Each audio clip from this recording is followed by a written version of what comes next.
What's up, Ninja Online guys? Welcome back to Chapter 3. This is the Cursed Forest. I usually do that the other way. When we last left off, we're in the second section here. I forgot, actually, that he was hanging there. I was like, what the fuck is that? We're in the second section of the game, I'm assuming. Currently, right now, if I pull this up, we have 7 of the 26 altars and 4 of the 6 skeleton ritual elements. There's 5 altars in this section and 1 more skeleton piece, so we'll be on the look for that. And yeah.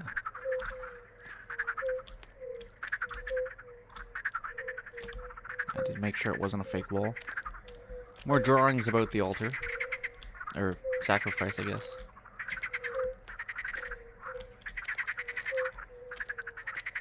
I'm gonna assume we're on the other side of the bog or the swamp, whatever you want to call it. I have to get back across. Yo, he moved. That's slightly terrifying.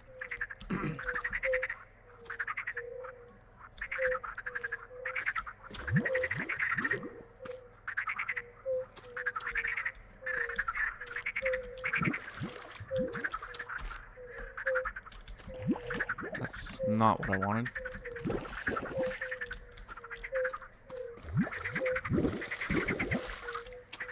Moral of this story is not to touch the water.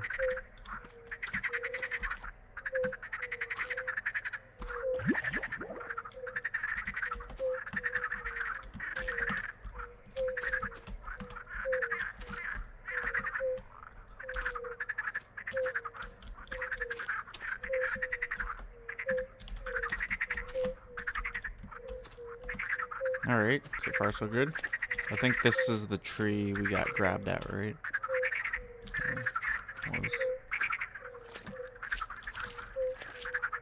Did I ever go this way?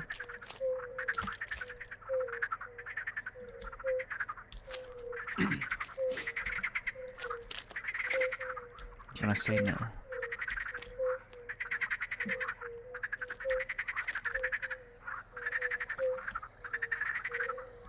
I don't know. It's a water fountain or a geyser or something.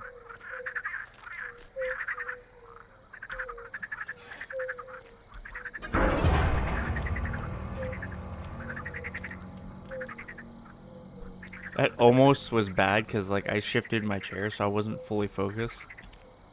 I came back to focusing just as before I got there. Hurrah. I'm just kidding.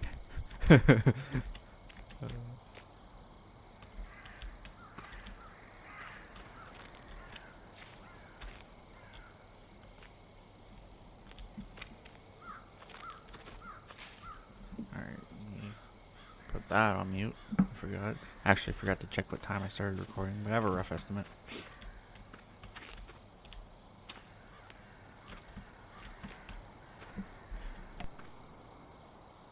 Quick sneeze before we begin our journey. I'm going to save at this altar here. I also did switch my, or my key bindings did switch because I did turn off the game. So, cleared that out. You have that avenue. That.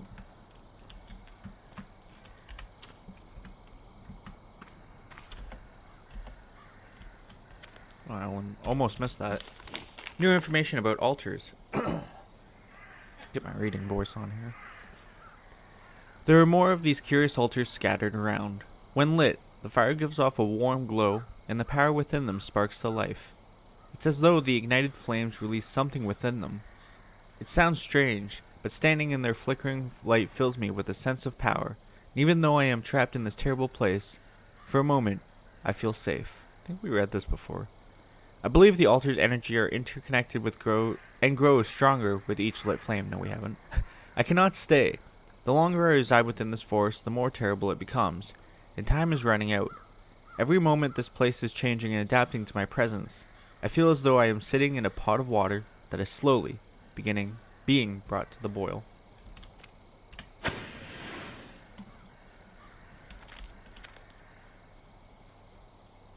I never noticed that the first time. Doo-doo-doo. Alright.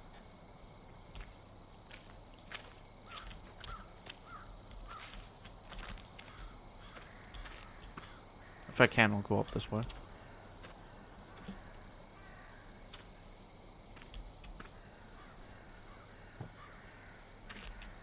Although I don't like the ominous fog here.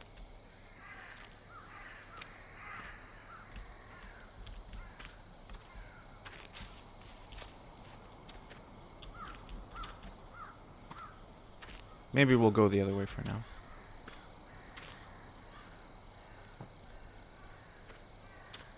My leg's still effed up.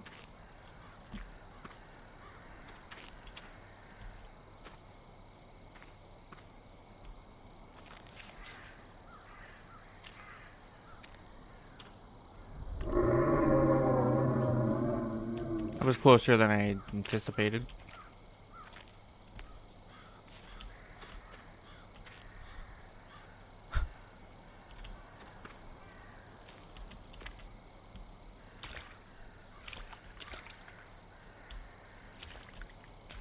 I don't think there's actually anything over there.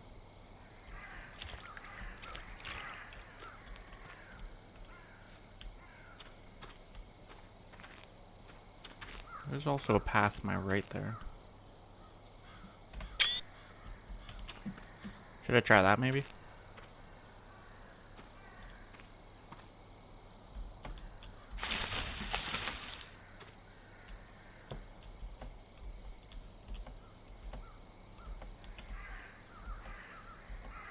I think this is more of a way back.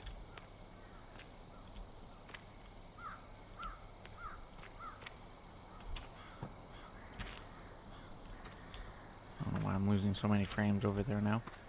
Peculiar. Rather not know.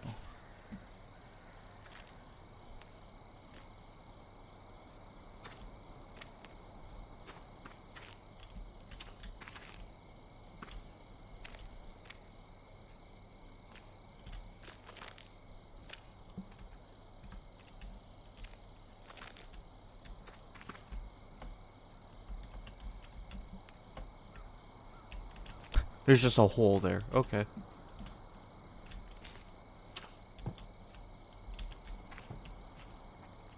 Well, let's check out the house then.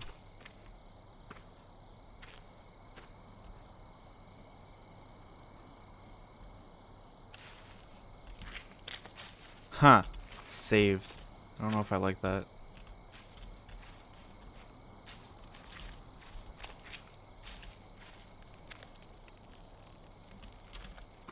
Game's like, don't worry, we'll save for you. About Yan. A leader asked me not to touch him.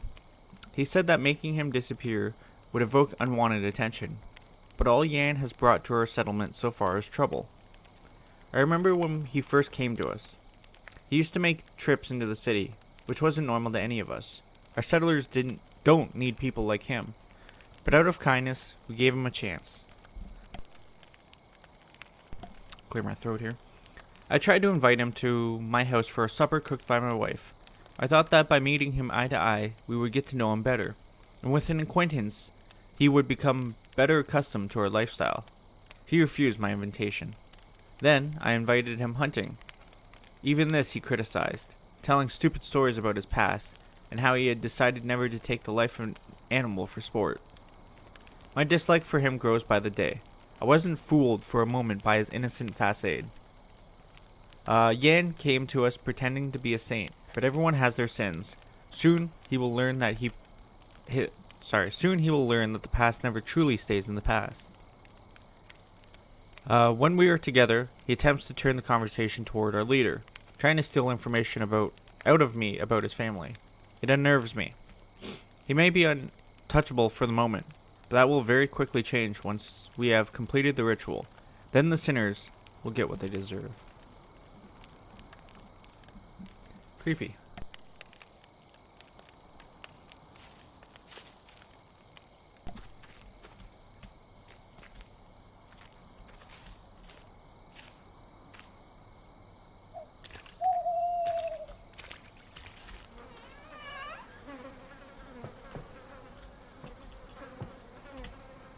Time. Ah, you bitch.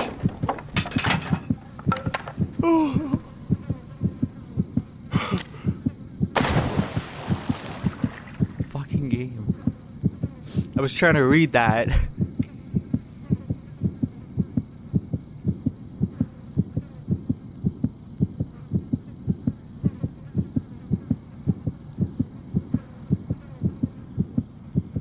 Scared the shit out of me.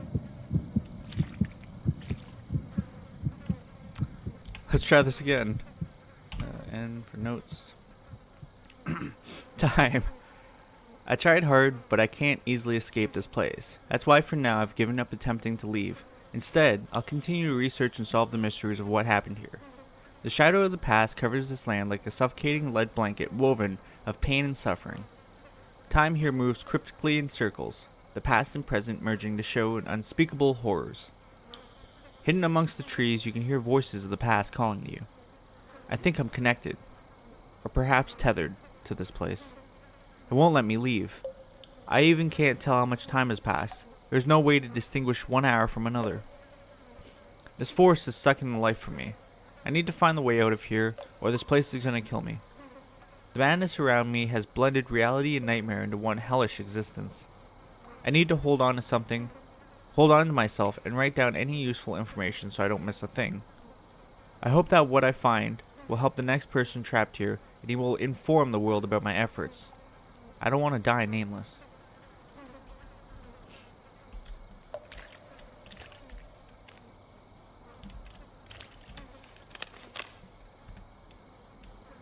I guess in case you missed it. That was the same note, right? Yeah.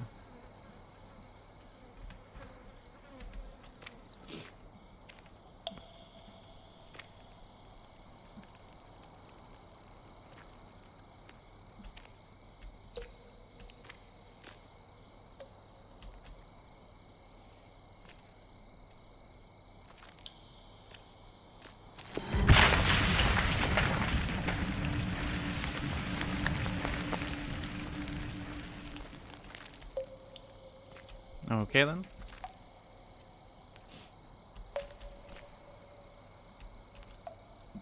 Now where am I? I'm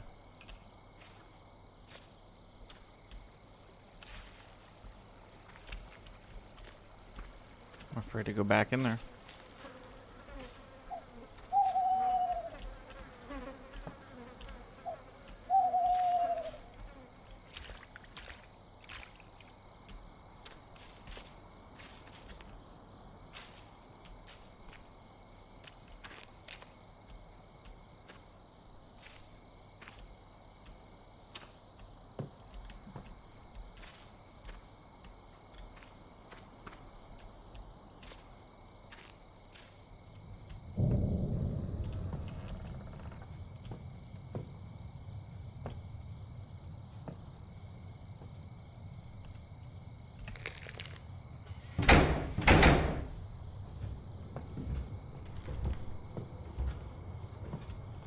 Probably shouldn't have grabbed that,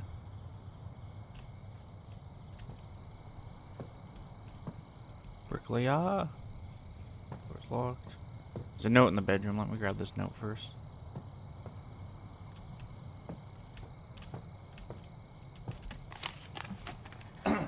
Runestone. I can't believe my luck. I found the Runestone. It's the very last element needed for the ritual, and, as a reward, our glorious leader thanked me personally and made it me its keeper. In his wisdom and kindness, he also gave me a small house near the lake, which is much more pleasant than my previous home. Soon, we will wash this land of sin. While the weak-willed seek redemption in death and the promise of a different perfect world, we're fighting to make our earthly realm this heaven. That heaven, rather. With our help, the people here will become perfect specimens of humanity, unspoiled entities, cleansed of depravity. The sea takes a shard of jagged glass and washes it smooth. So too shall we shape this world into one of our own creation, and I will be among the chosen forging the way. Change is coming, and I shall be one of the leading architects of the future. Well, there's definitely something upstairs. Let me take a sip of my drink real quick here.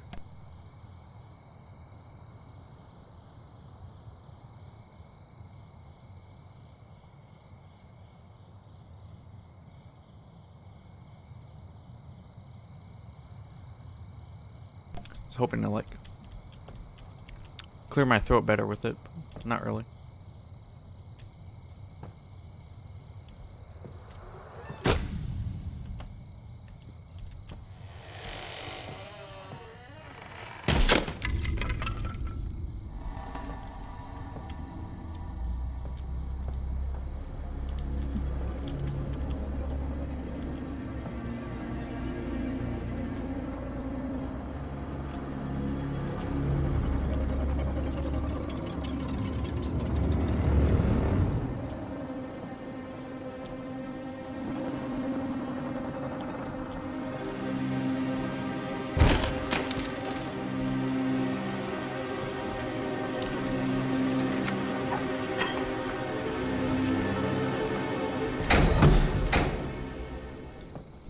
Don't have to ask me twice, game. Yeah, there's an altar over there, but you know, with my last experience of water, I don't know if I want to touch that fucking altar. I was hypocrite.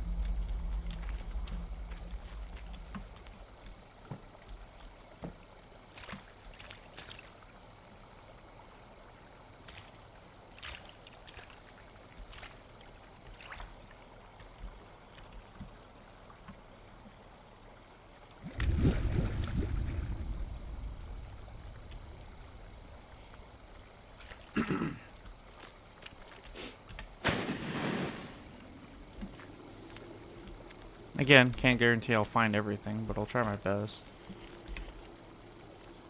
We still have 4 altars and 1 bone piece.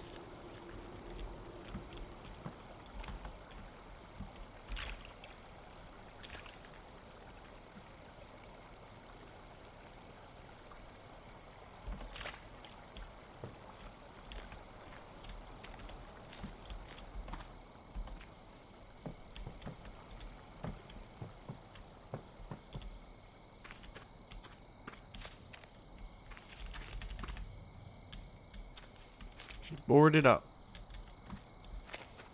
Okay, so my heart tells me I should probably go that way, but what's back this way then?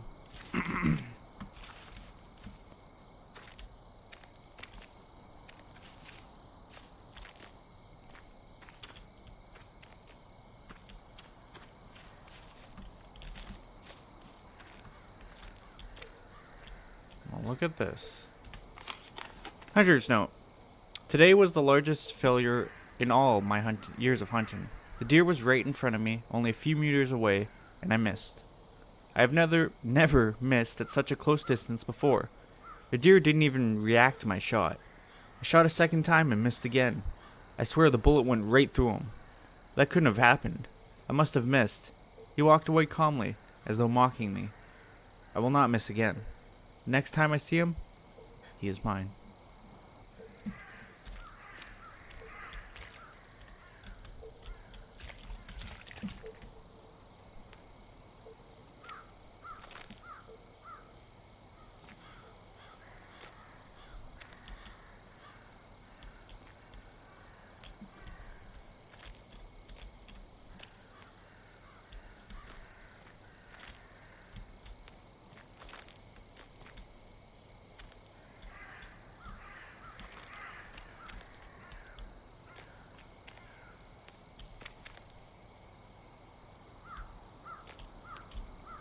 I didn't actually mean to fall there. I was just trying to look to see if I'd see anything else.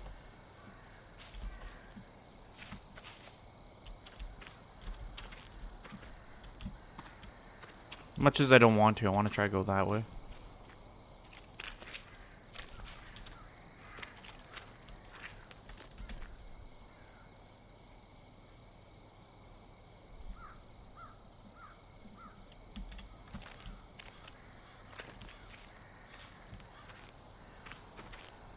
Maybe not, because it's still blocked off, and I don't want to go in that.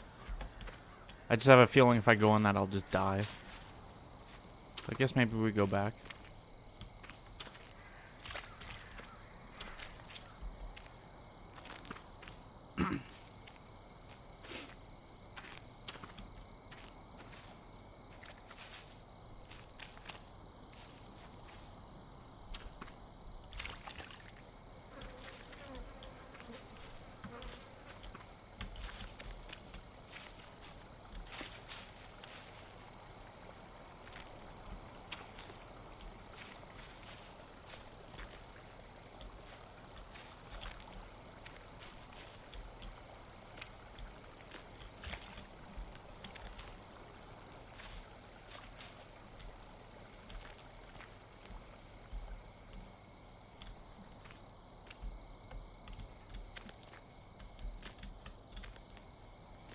This feels like it should be something.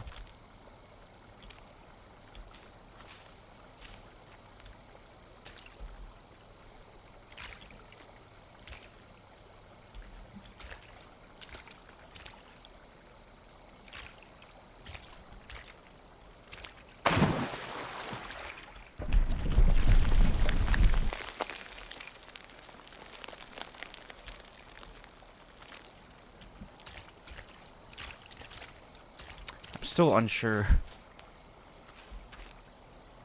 For 2 seconds, I'm like, yeah, I'll go the other way.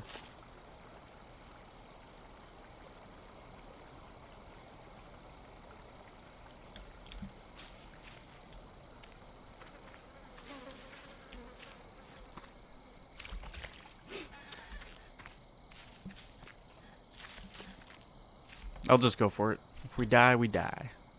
I could actually save at the altar before I make any rash indecisions.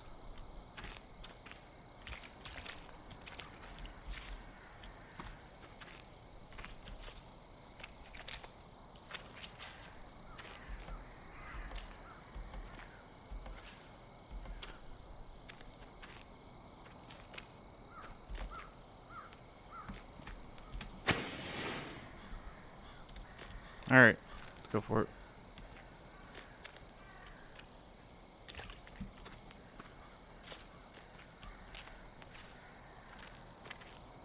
This is such a bad idea, by the way. I know it, you know it, but we're gonna do it anyways.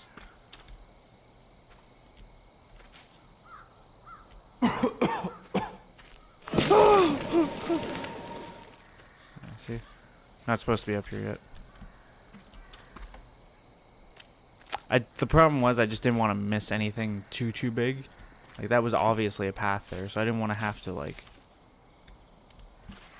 continue on the game and then find out, yeah, we were supposed to go up that way. Or we could have went up that way.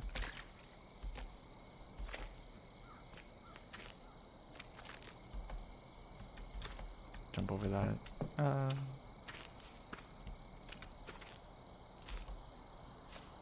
How many bricks are there supposed to be? 5 total. Okay. Because besides the altars, which seem optional, looks like we're looking for all the skeleton and brick pieces. Better not be clobbered by this fucking rock. Or grabbed by this thing.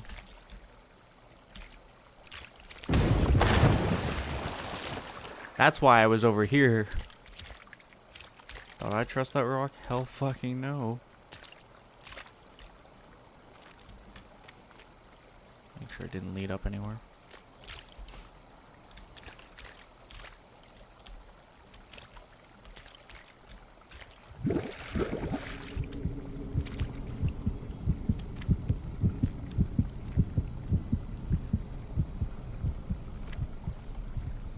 I don't think so.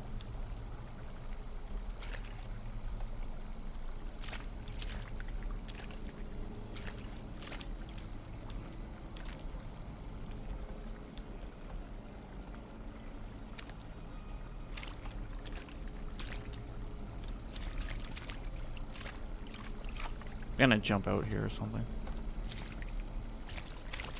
Make it grabbed. Something stupid's gonna happen.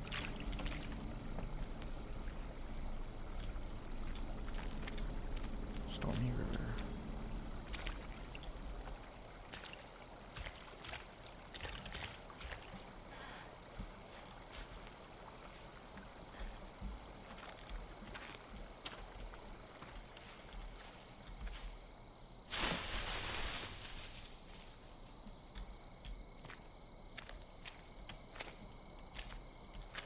Hey, it's the scarecrow. There's an altar up behind him too. Those wieners, eh?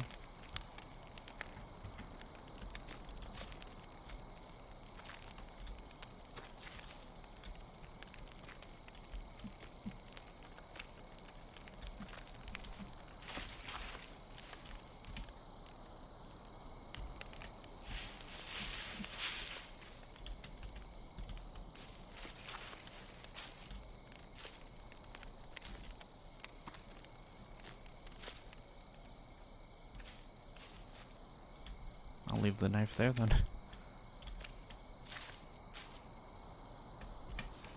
Tourist note. 21st of October. I spent all month cramped in my small room with a small soldering iron working on my radio receiver.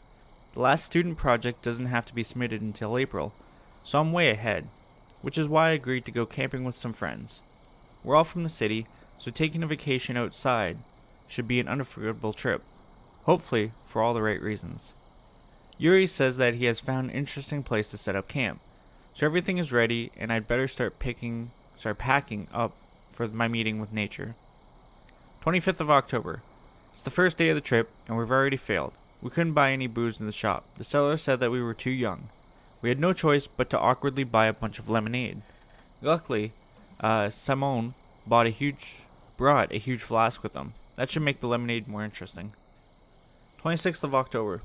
We made camp and set up a campfire. But before that went to wet our feet in the river. After so many hours in the small car, it was great to be out in nature. This place has a lot of creepy urban legends, lots of them about people disappearing. Nikolai told us some scary stories about black houses with black coffins. I might just be because of too much lemonade, but I'm starting to feel strangely uncomfortable in this place. Still, it's just my imagination. Nothing can happen to me yet. I still have exams to pass. 27th of October. Ludmilla, Rustem, and Zenaida drank way too much. They covered a beautiful looking stone monument in empty lemonade bottles. I think the students from our archaeological club would die for the chance to see this thing. Looks like a really ancient altar. The forest itself is incredibly dense. I almost broke my neck tripping over some roots. I can't even read anymore, it's that bad. Jesus. I swear the trees are doing it on purpose. In the evening, we found a weird ladder leading somewhere, but we're all so exhausted that we've decided to explore it later. 28th of October. I thought this trip would be the perfect time to tell Ludmilla about my feelings for her, but of course, Rustem? It's a weird name. Rustem hasn't let me get a moment alone with her. It's so typical of him. He seems to get any girl he wants, and the moment any of us show interest, he claims them for himself. I didn't want him on this trip with us. He always ruins everything. He's good friends with Yuri though, so I couldn't tell anyone about how I feel. 29th of October. Georgie came back from his walk in the forest absolutely frantic and panicking. He said that he'd seen a ferocious looking creature between the trees with glowing eyes. Rustem tried to laugh it off. He told Georgie that he must have drank too much. Rustem, being the huge show-off that he is, has gone into the forest to look for it. The girls tried to stop him, but he had his mind set on being a hero. I can't believe this is happening. It's all happened so fast. Rustem came back. He was covered in blood. He was crawling towards us, screaming at us to run. Everybody ran as fast as they could from our camp, but it was so stupid. The nearest city is 100 kilometers from here. We've all got separated and now I'm alone and lost in this awful place. I'm leaving these notes dotted around like breadcrumbs, hoping that a rescue group will find them.